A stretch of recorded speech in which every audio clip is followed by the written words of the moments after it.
ఎవడైనను అన్యాయముగా శ్రమ పొందుచు దేవుని గూర్చిన మనస్సాక్షి కలిగి దుఃఖము సహించిన ఎడల అది హితమగును.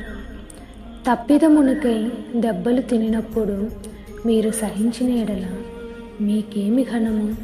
మేలు చేసి బాధపడినప్పుడు మీరు సహించిన ఎడల అది దేవునికి హితమగును.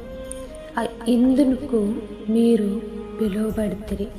క్రీస్తు కూడా మీ కొరకు బాధపడి మీరు తన అడుగు జాడల యందు నడుచుకొనున్నట్లు మీకు మాదిరి ఉంచిపోయెను. ఆయన పాపము చేయలేదు, ఆయన నోటను ఏ కపటమును కనబడలేదు. ఆయన దూషింపబడి బదులు దూషింపలేదు.